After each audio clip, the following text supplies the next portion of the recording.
Alright, you guys, so today I'm going to show you guys how to do your editions, how to sign them and prep them for like sale. Okay, so Lauren is kind enough to let me use 3 of her practice prints.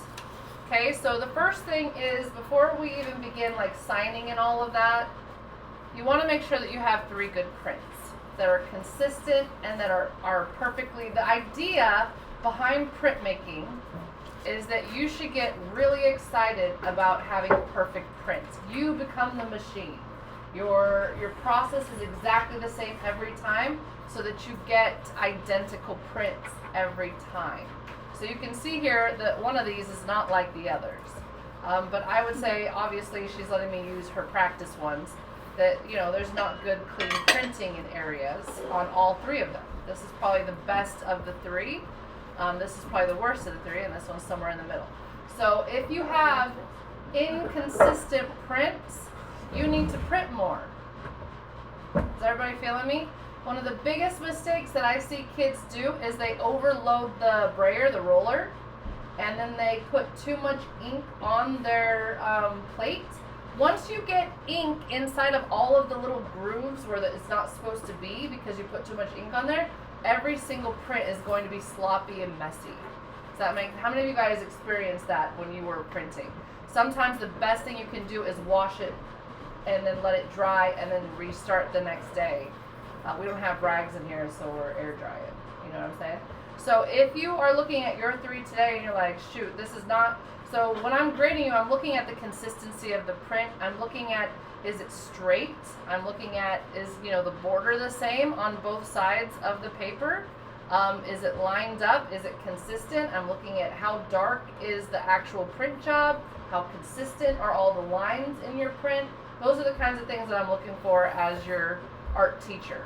Okay, so there's that. But let's pretend that these are a perfect set, and this is all we have here. But I mean, also on this one, obviously these are on hall passes. These are just practices. But the paper isn't even consistent. Okay, so you'd want to start there. Everybody feeling me? Okay, but let's say that this is it, and it is time to turn these in. In order for you to do that, you kind of want to know what number was printed first and second and third, but none of us really remembered that.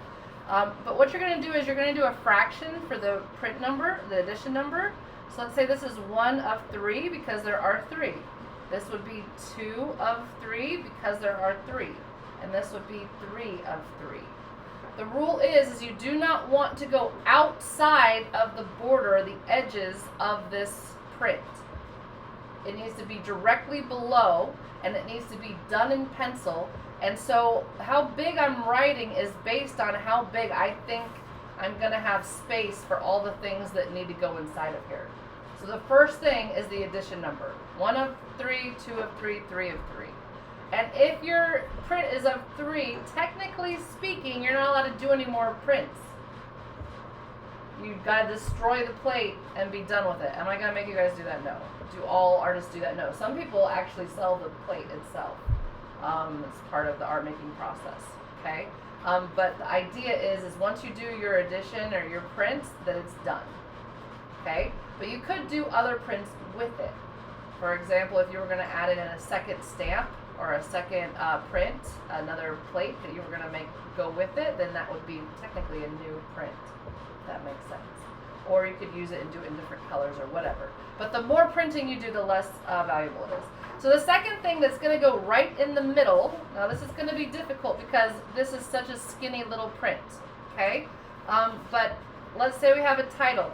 When you do a title, you do not put the title in parentheses.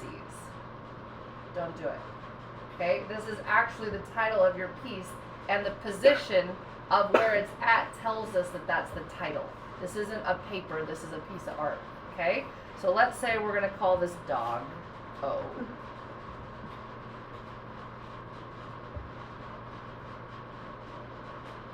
Now notice how, and this is going to go right in the middle. I'm writing fairly small here because the third part, the right side, is going to be where the most stuff is going. and I need to make sure I have space for it. So the last thing I'm going to start with, there's two parts to the right corner, is going to be the date. What day do you think you printed this? Let's say it was on 5/3. Does that make sense? So I'm going to put 5/3/24 with not dashes, with, what are those called? Slashes. No dashes. 5/3/24. 5/3/24. Notice how I was very careful not to go outside of the width of the print. Does everybody see that? Okay? That's very important. This is about tradition. Okay. Now the last thing that I need right next to the date is my signature. So if this was mine, I would sign it. It's not mine. Sorry, Lauren. I'm plagiarizing or something right now. Okay? So those go together as one piece. I don't know, can you guys see that?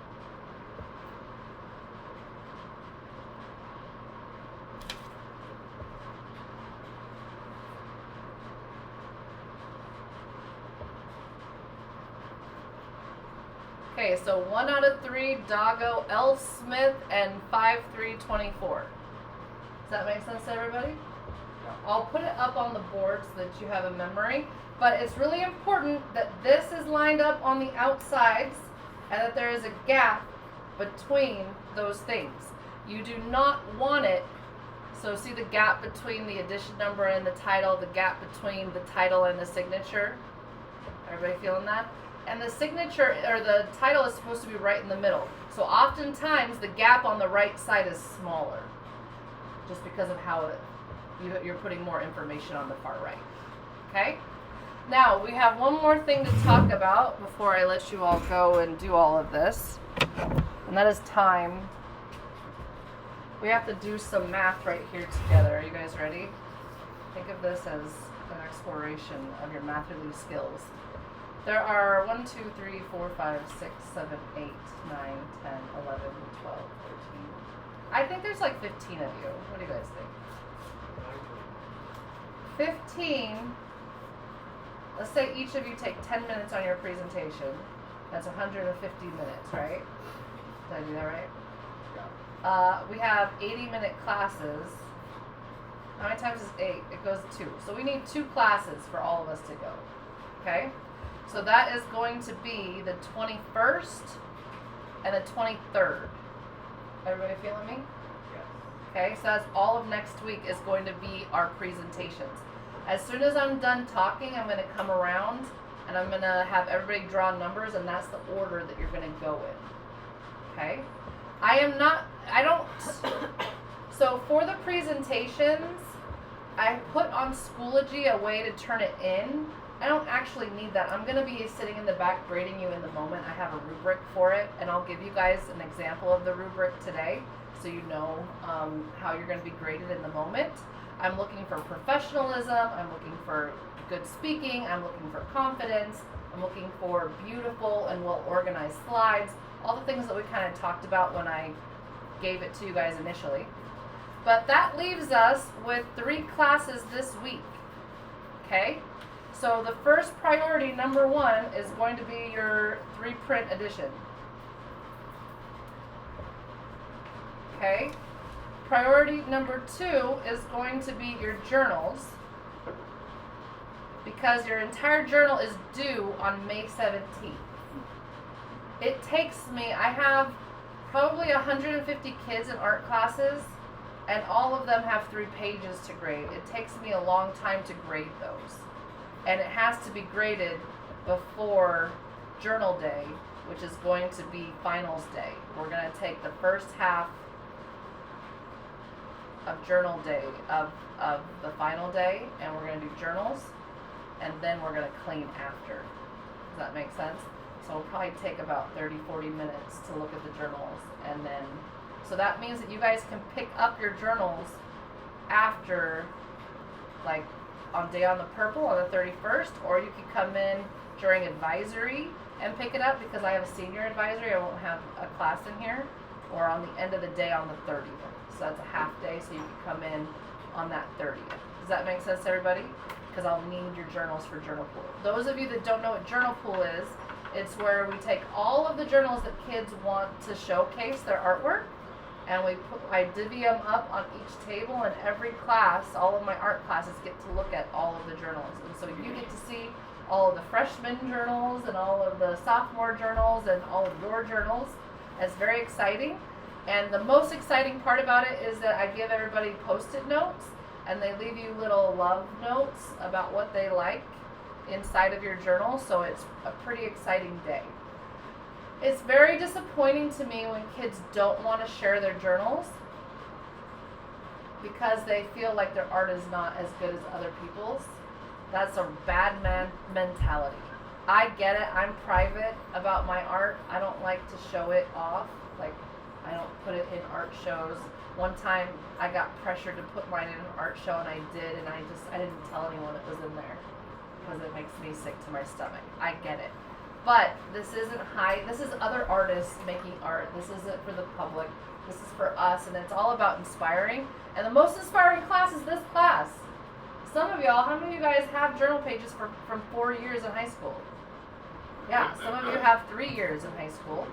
Those are the exciting ones for the younger kids to see. Okay? So it would be awesome if you guys could participate in that. And so I'll give you guys that. You'll get to choose on the 17th when you turn these in. Everybody understand that this Friday the journals are due. Okay? So after you do your prints and you have your journals done, then number 3 is your PowerPoint. How many of you already have your PowerPoint finished? Awesome. You don't need to worry about it. How many of you still have a little bit more work to do on your PowerPoint?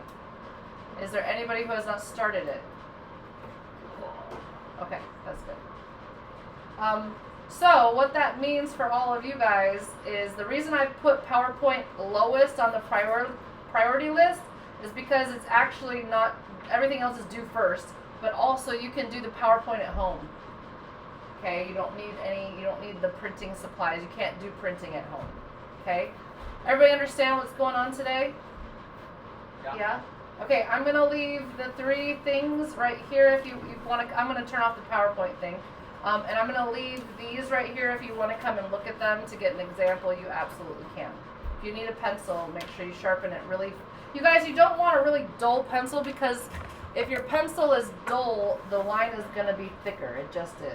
I don't know, this pencil's not really dull, but you want a sharp pencil. These are little plates. Yes? Can you use mechanical pencil or only? You can use mechanical pencil, no one can tell the difference. But I do find that mechanical pencil is thicker than a really sharp wooden pencil. So there's that. Just don't push really hard and break off the tip. Yeah. Any other questions? Okay, you guys have 2 classes to do these 3 things, and your journal is due on the 17th. Let's go. I'll put on some music for you. I feel like we're shaping up in such a way that we're like gonna finish everything. Am I right?